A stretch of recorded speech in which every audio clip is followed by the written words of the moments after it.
টলিউডের খবর পেতে চান সাবস্ক্রাইব করুন টলি সিক্রেট আর পেয়ে যান আপনার পছন্দের তারকার লেটেস্ট আপডেট। জন্মাষ্টমী অর্থাৎ ভগবান শ্রীকৃষ্ণের জন্মদিন। বিশেষ এই দিনটি পালন করা হয় গোটা দেশেই। আর সেই উপলক্ষে এই বিশেষ দিনটি কিভাবে উদযাপন করলো গোটা টলিউড।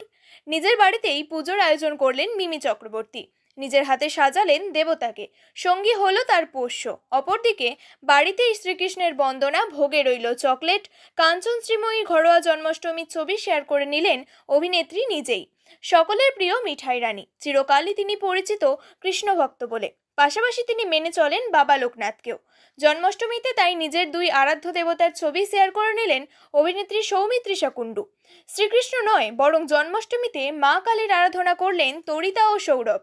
সোশ্যাল মিডিয়ায় শেয়ার করে নিলেন সেই ছবি। অপরদিকে বাড়িতেই ঘরোয়া আয়োজনে জন্মাষ্টমী পালন রূপসার।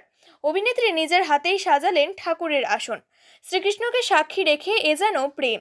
জন্মাষ্টমীতে এমন একটি ছবি শেয়ার করে নিয়েছেন রুদ্রজিৎ পারমিতা।